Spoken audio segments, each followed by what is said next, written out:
Welcome. An unusual aspect to the Manic chef. Calm, cool, calculated.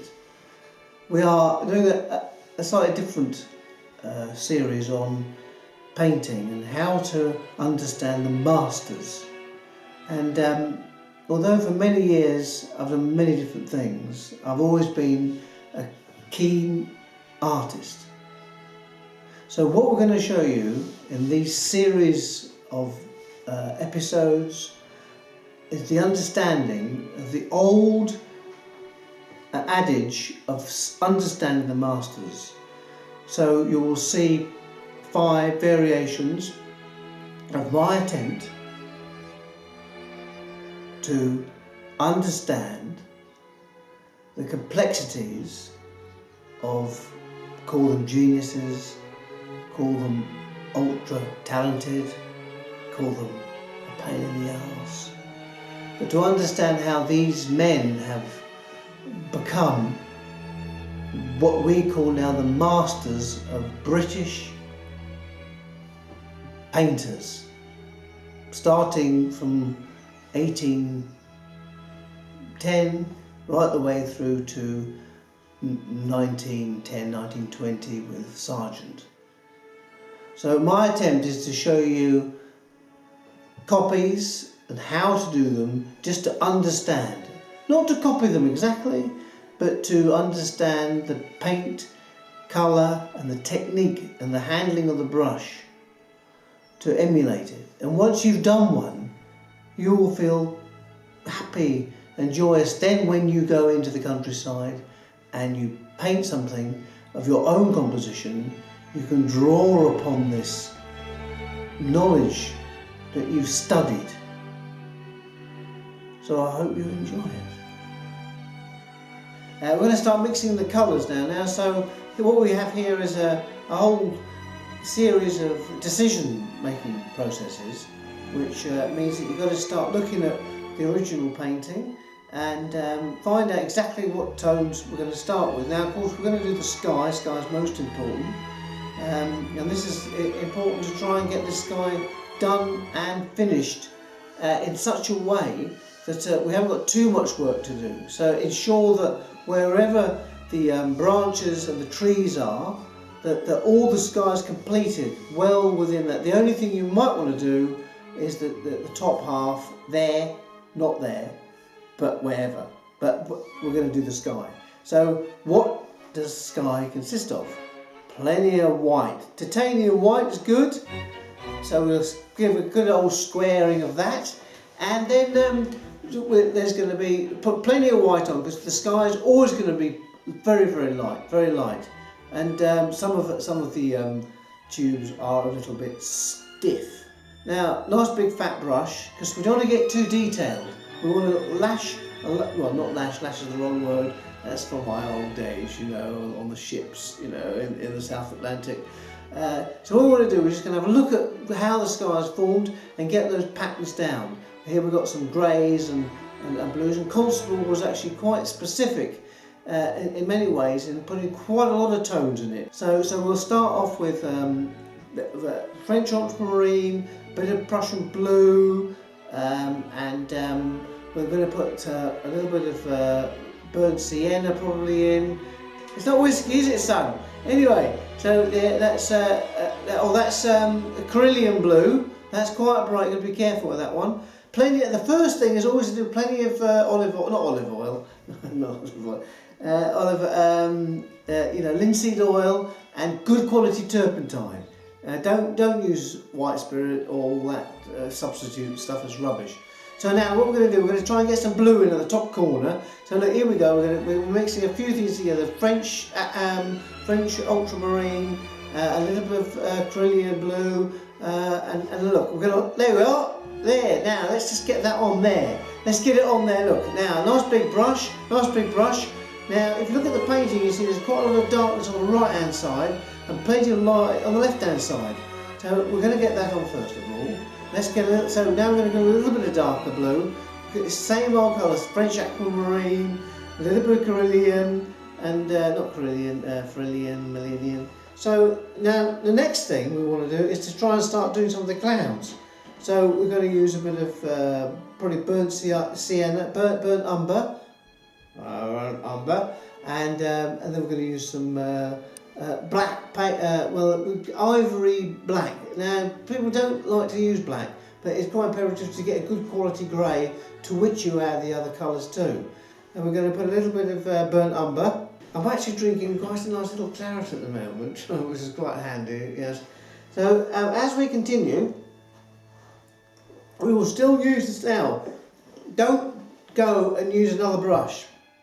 Use the same brush, because what we want to do is when we're doing the clouds, we want to introduce the colours that we got on the brush from the blue sky. Because with the sky, you'll find that the clouds reflect the intensity of the blue. So we're going to use some of the blue, some of the ivory black, and then we're going to add a little bit of burnt umber and try and get that tonal value. Because when you look at the sky, and I suggest that when you go out, just lie on your back, keep looking at the sky. Because when you see skies, they're forever changing.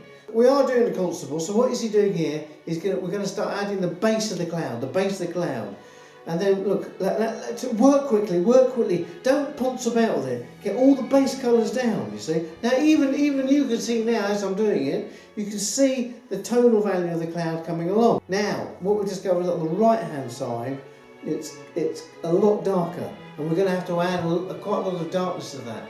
This is, remember, Constable, and the period of painting is, they call it romantic. Romantic England, I don't know, but it was a time when specifically they wanted to create accuracy, but they were starting to be impressionist. So, and Constable was really an impressionist. If you see some of his oil sketches, you can see that it's quite impressionistic. But he was really one of the first, and I'm sure others would probably agree with me on that. Anyway, look, we just get the white on, get a load of white on, and bash it on. Look, because we want to get in ourselves. We want to try and feel the sky. We want to feel the sky. We want to see that big contrast, and they always have big contrast in that type of painting. If you look at Turner, massive contrast between light and dark and whatever. So you want to get that in, and don't feel frightened about it. Get on. So let's and keep studying the pictures now. See how dark. See the ochres that are in the sky there, and the burnt umbers mixed with grey in the top. You're not going to be able to do that in the first time. So once this coat is down, you're going to have to let it all dry out. I made a bit of a mistake here, I've got to say, by putting in too much linseed oil. So it should be 25-75%, because otherwise it will never dry. So anyway, there we are. So now we are going to try and put a little bit of darkness in the right hand corner to get that stormy. There's a storm coming, some thunderstorms coming in the valley, over the farmhouse, Dedham Vale, Willie Lott's old cottage, with Mrs. Willie Lott cooking bread in the cottage, as we can smell it as we're painting. So look, there we are. Let's mix it up. Let's not waste time. Mix it. Just get it. Look, mix it all together. Come on. You see, that'll be fine. And when we get that on, we need to get some passion. Don't ponce about with little brushes. Get it on. Look, get it on. That isn't even speeded up. That's proper. Look at it. See, get it on and try and also feel the tree. Feel the tree. Feel the stem. Feel the thrusting beauty of natural elements. There you are, see? So look, see, you've got to get it on, like, see now that isn't even sped up. Look at it, that is, look, he's doing, oh, not he, that's me, that is.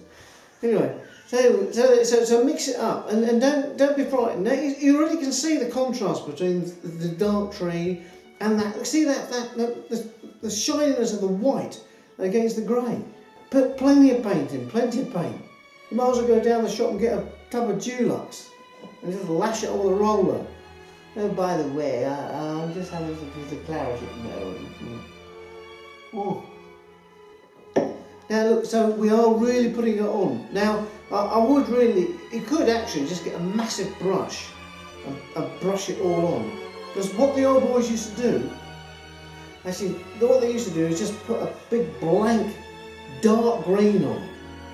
So whatever they did, they would bring the colour forward. Always start dark, dark, dark, and bring it forward, bring it forward. Because if the darkness isn't there, how on earth are we going to see the light? Oh, indeed, yes. So now, people to study. My wife, who is a lovely artist and designer, oh, she's lovely. She said, you must study Sargent. Now, we had a book down here in a bookcase. And I looked at it, he is unbelievable. His tonal values, the way he captures the light is brilliant. And my great favourite, the other one who we're looking at again, is Sorolla. Now, he's a Spanish artist from Valencia. Now, you must look at him. Sorolla. Sorolla, sorry. I'm slightly deranged and claritisation to set in. And he's very good. Now you'll see what we're going to do there it now. We're doing a great big. That's it. I think we're doing the elm tree there, but we're just getting a bit of green on it because remember a tree isn't brown. A tree is green because of the mosses on it. So the base colour must be green. Then you can put these other tonal values on it. Now, is to look very carefully at the important elements of it. And we discussed that in our last little series. Remember, the big silver birch tree is a prominent part in the foreground of the painting, very important. The boat is important, the man's important. And there's a gradation of importance within the painting. So now see how we've left various elements clear. Well, everything seems to be going swimmingly well.